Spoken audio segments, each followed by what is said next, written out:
सालों पहले की बात है। चंदनपुर नाम के एक गांव में दगड़ू नाम का लड़का रहा करता था। वह बहुत ही आलसी और कामचोर था। दगड़ू के आलस और दिन रात सोने की आदत से उसकी बूढ़ी माँ परेशान रहती थी।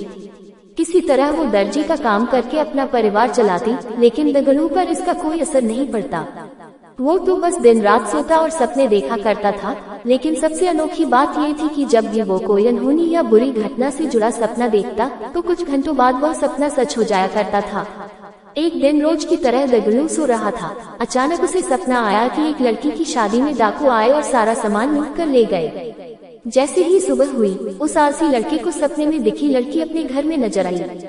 वो लड़की अपनी शादी का जोड़ा लेने दर्जी के पास आई थी। लड़की को देखते ही दगड़ू उसे तुरंत अपने सपने के बारे में बताता है।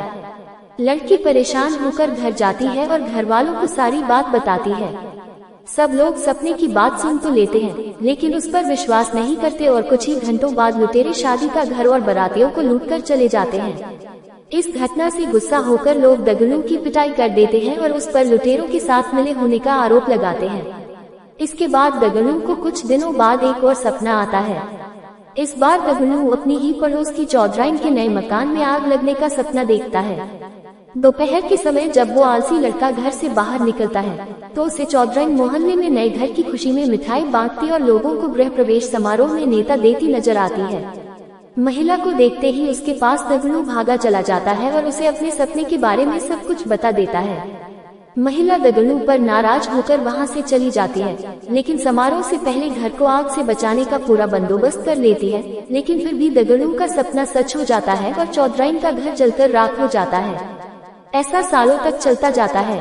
हर बार दगड़ू बुरा सपना देखते ही लोगों को सतर्क करने के लिए पहुंच जाता, लेकिन आखिर में उसे ही लोगों के गुस्से का शिकार होना पड़ता। इससे तंग आकर दगड़ू गांव छोड़ने का फैसला लेता है।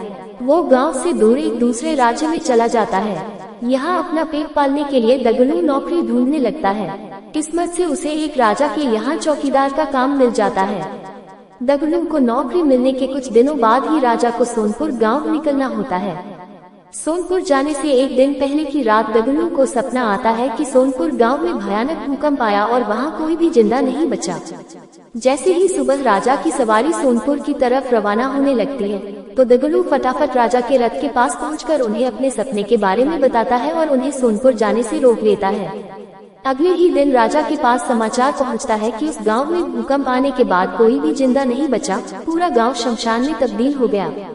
समाचार मिलते ही राजा चौकीदार को अपने दरबार में बुलवाते हैं। सोनपुर में आए भूकंप से बचाने के लिए वो दगड़ू को कीमती जेवर देकर नौकरी से निकाल देते हैं। इतनी कहानी सुनाकर बेताल चुप हो जाता है। कुछ देर बाद वो राजा विक्रम से पूछता है, बताओ दगड़ू को उपहार देने के बाद नौकरी से क्यों निकाल दिया गया? सवाल सुनते ही राजा विक्रमादित्य जवाब देते हैं कि उसे जेवर राजा की जान बचाने के लिए दिए गए और चौकीदारी करते समय सोने के लिए उसे नौकरी से निकाल दिया गया। इस कहानी से दो सीख मिलती है। पहली, काम के प्रति लापरवाही नहीं बरतनी चाहिए, वरना परिणाम गंभीर हो सकते हैं। दूसरी, किसी का भला करने पर अगर बुराई या फटकार मिल रही हो, तो भी भलाई करने का रास्ता नहीं छोड़ना चाहिए, क्योंकि कभी न कभी अच्छे कर्म का फल जरूर मिलता है।